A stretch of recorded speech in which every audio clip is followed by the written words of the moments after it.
जय श्री राम। शंखनाद में आपका स्वागत है। महाराष्ट्र में डिप्टी सीएम अजीत पवार का अंतिम संस्कार हो चुका है। उन्हें उनके पार्थिव शरीर को अंतिम विदाई दी जा चुकी है और राजकीय शोक का भी आज तीसरा दिन है। इस बीच में महाराष्ट्र में अब कैबिनेट रिशफल की चर्चाएं होने लगी हैं। कैबिनेट फेरबदल के साथ साथ एनसीपी में नेतृत्व कौन संभालेगा और एकनाथ शिंदे को लेकर बीजेपी का क्या फैसला रहता है, इसको लेकर भी बातचीत अब होने लगी है।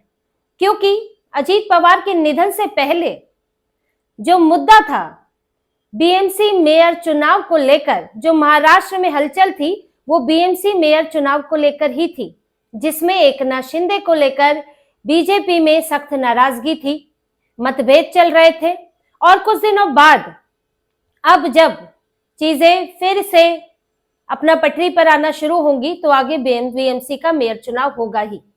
तो ऐसा नहीं है कि उसको लेकर कोई बातचीत नहीं चल रही है या उस पर फोकस नहीं है, लेकिन अब इसके साथ कैबिनेट रिशफल भी जुड़ गया है क्योंकि अजीत पवार का निधन हुआ है। उनके पास पोर्टफोलियो थे, मंत्रालय संभाल रहे थे कई, उनके पास फाइनेंस डिपार्टमेंट भी था। अब उनकी जगह कौन लेगा, क्या वो डिप्टी सीएम के तौर पर लेगा या सिर्फ मंत्री के तौर पर लेगा, इसकी बातचीत चल रही है। साथ ही पार्टी का नेतृत्व कौन संभालेगा, इसकी बातचीत अलग चल रही है जो कि एनसीपी के अंदर चल रही है। लेकिन सरकार में कौन मंत्री बनेगा या डिप्टी सीएम बनेगा, ये बातचीत बीजेपी के साथ चल रही है क्योंकि महायुति की सरकार है।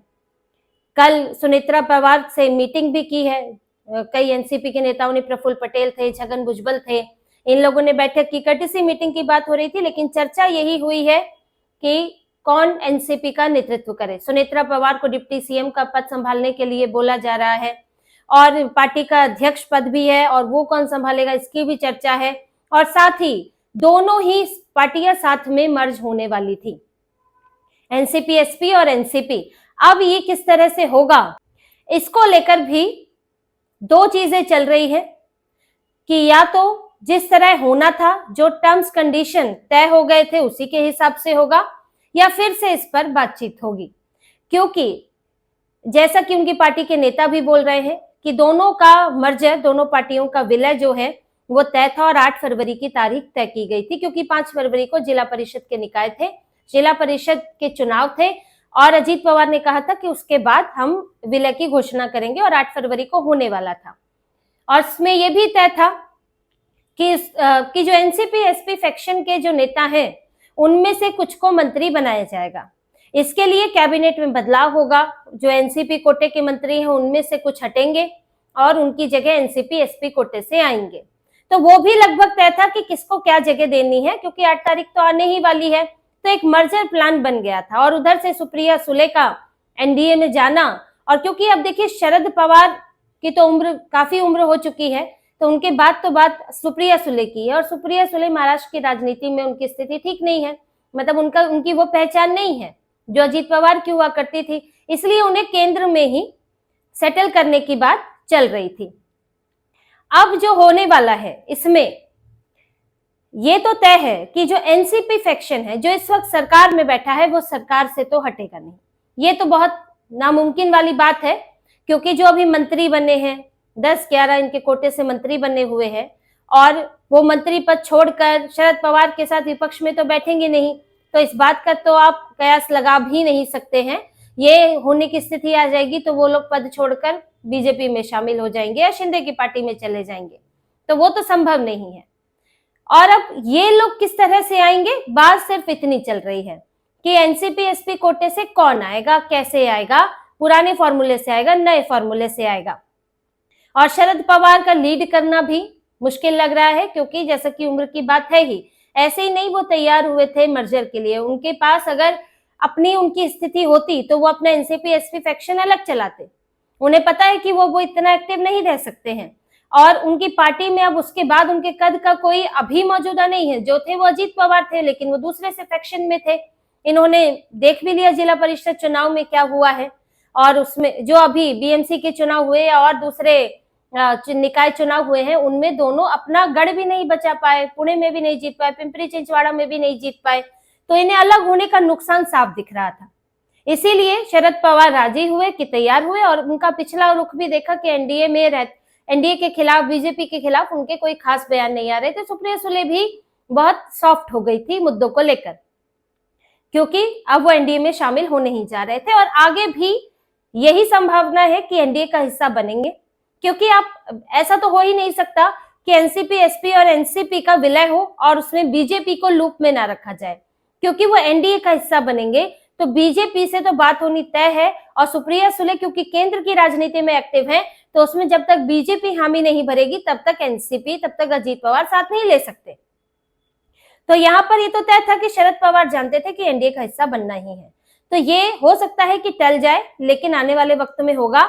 लेकिन अभी एनसीपी के अंदर सवाल ये है कि फिलहाल नेतृत्व कौन संभालेगा, सुनेत्रा पवार संभालेंगी या फिर पार्थ पवार को लाया जाएगा। सुनेत्रा पवार राज्यसभा से सांसद हैं और पार्थ पवार ने लोकसभा चुनाव लड़ा था, लेकिन उसके बाद उनकी राजनीति में कोई खास इन्वॉल्वमेंट दिखी नहीं।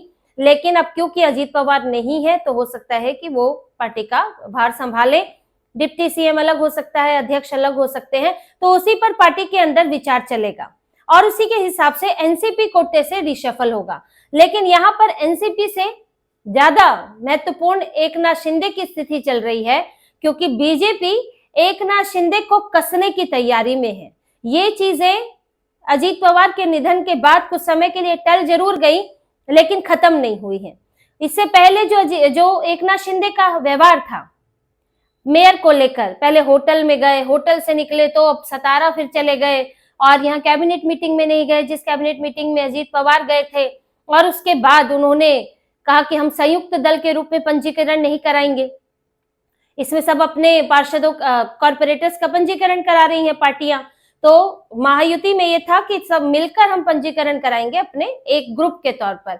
लेकिन एकनाथ शिंदे शुरुआती दौर में तो बहुत अड़े रहे कि नहीं, हमारी पार्टी का तो अलग होगा, वरना फिर वो एक तरह से एक दल के रूप में गिने जाएंगे, अलग अलग नहीं। तो अपने सभा का अपना नेता भी बनाना होगा तो वो एक बनेगा, इसलिए वो अकेले कराना चाहते थे। लेकिन अंतिम मौके पर अब इनके कॉर्पोरेटर चले भी गए थे पंजीकरण कराने के लिए, लेकिन अंतिम मौके पर एकनाथ शिंदे ने उन्हें रोक लिया और अभी इनका अलग से पंजीकरण नहीं हुआ है। पर एकनाथ शिंदे अभी भी डिप्टी मेयर को लेकर, स्टैंडिंग कमेटी को लेकर अड़े हुए हैं, और जो उनका ये हाल दिख रहा है, ये सिर्फ बात अभी की नहीं है, ये जो हाल उनका लगातार चुनाव के बाद दिख रहा है, तो बीजेपी एक बार तो उनको सबक सिखाने की तैयारी में है कि एक बार आईना दिखाया जाए। और अब क्योंकि कैबिनेट रिशफल नजदीक है, क्योंकि अब करना भी पड़ेगा, अजीत पवार के पास जो डिपार्टमेंट थे वो देने पड़ेंगे, जैसे जिनमें जयंत पाटिल का नाम भी आ रहा है एनसीपी एसपी कोटे से, कि अगर ये लोग मर्ज कर ही जाते हैं तो फाइनेंस उन्हें मिल सकता है, पहले भी वो फाइनेंस संभालते रहे हैं, तो रिशफल तो होगा। अब उस रिशफल में एकनाथ शिंदे के कोटे से कुछ कटौती की जाती है, ये देखना होगा, क्योंकि बीजेपी में बात तो चल रही है कि इनको जब तक जो ये सत्ता का सुख भोग रहे हैं, जो ये मजा उठा रहे हैं 11-11 मंत्रियों का, जब तक उधर से इनको दिखेगा नहीं कि वहां पर खतरा हो सकता है, तब तक इनके हालात में सुधार आने वाले नहीं है। ये जो बीएमसी में मांग रहे हैं मात्र 29 कॉर्पोरेटर्स के साथ, इनको ये नहीं दिख रहा है कि मात्र 41 विधायकों के साथ आप सत्ता में सवार हैं और 11 अपने मंत्री बनाकर बैठे हैं, और उसमें भी आप ही के मंत्रियों के कारण सबसे ज्यादा बीजेपी को मुश्किल आई है, क्योंकि किसी का बार खुला हुआ है, कोई नोटों के साथ फोटो मिल रही है किसी की, कभी कोई नेता उटपटांग बयान दे देता है और उसको झेलना पड़ता है बीजेपी को। फिर अकड़ अलग रहती है इन लोगों की कि नहीं, हम तो जी मुख्यमंत्री मानेंगे तो अपने एकनाथ शिंदे को ही मानेंगे। तो इस कारण बीजेपी तो नाखुश है ही। अब क्योंकि एनसीपी एसपी भी साथ आती है तो अपने 10 विधायक लेकर आएगी, तो नेताओं की संख्या तो बढ़नी तय है, तो क्या इनके कोटे से काटकर उधर दिया जा सकता है, इस पर भी बात चल रही है। या फिर बीजेपी इन दोनों के ही कोटे कम करे और अपने पास अपना कोटा बढ़ाए, इसकी भी बात है कि क्या किया जा सकता है। अगर ये मेयर को लेकर या डिप्टी मेयर को लेकर इसी तरह अपना हाल रखते हैं, ये निर्भर करेगा, क्योंकि देखिए इनको बोल तो दिया गया है कि भाई हमारा रुख ये है, और केंद्र की तरफ से भी ये आया है कि ऐसे नखरेबाजी तो नहीं चलेगी, हम अपना मेयर बनाएंगे, अब आपको फैसला करना है कि आपको साथ देना है कि क्या करना है। अगर ये ऐसे ही अड़े रहते हैं और अंतिम तक यही स्थिति रहती है, तो फिर इन्हें कैबिनेट में जरूर कसा जाएगा, कैबिनेट रिशफल की चर्चा इसलिए ऐसे नहीं हुई है, ये सब जुड़ा हुआ है और कहीं ना कहीं एकनाथ शिंदे को लेकर भी बात हो रही है। वैसे तो 2.5 साल में ये होता है, लेकिन अब जब स्थितियां पड़ी गई हैं तो फिर यहाँ पर दूसरे काम भी निपटा लिए जाए। तो देखिए ये सब बैकडोर से चल रहा है। एकनाथ शिंदे, ऐसा नहीं है कि अजीत पवार के जाने के बाद कोई स्थिति उनकी मजबूत हो गई है।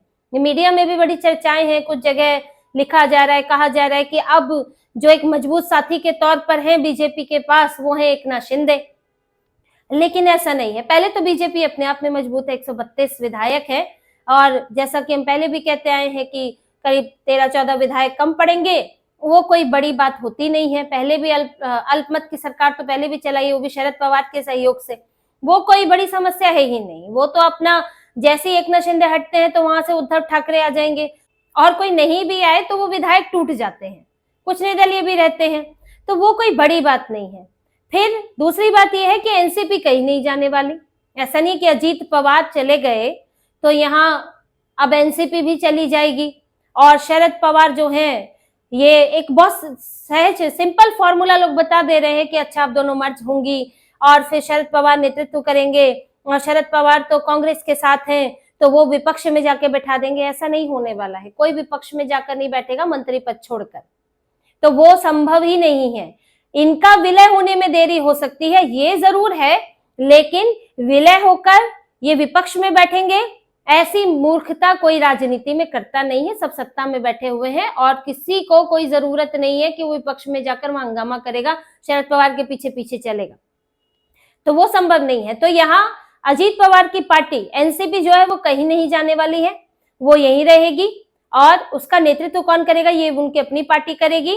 और यहाँ एकनाथ शिंदे जो है उनकी स्थिति वैसी की वैसी ही है और उनको आज भी ये समझना होगा कि वो राजनीति में इस स्थिति में है क्योंकि बीजेपी के साथ है। बीजेपी उनको अगर कभी भी छोड़ दे तो बीजेपी को कोई नुकसान नहीं है, बल्कि उनका रिवर्स गियर लग जाएगा और फिर जो उद्धव की पार्टी से छोड़ छोड़ के नेता उनके पास आए हैं, उनकी पार्टी से छोड़कर उद्धव के पास चले जाएंगे। आज भी वो ठाकरे नाम लेकर चल रहे हैं, हिंदुत्व पर वापसी कर लेंगे तो देर नहीं लगेगी एकनाथ शिंदे को साइड होते हुए। तो यही सब चीजें इस वक्त है। मेयर चुनाव पर भी बातचीत होने लगी है और कुछ दिनों में मेयर चुनाव किया भी जाएगा। तो इस पर अब एकनाथ शिंदे फंसे हुए हैं कि अब बीएमसी के लिए लड़े या फिर कैबिनेट के लिए लड़े, या और लड़ते लड़ते कहीं हम बाहर ही ना हो जाएं। तो इसी तरह की और खबरें और विश्लेषण आपके लिए लाते रहेंगे। हमसे जुड़े रहिए, सब्सक्राइब कीजिए, कमेंट कीजिए। बहुत बहुत धन्यवाद। जय श्री राम।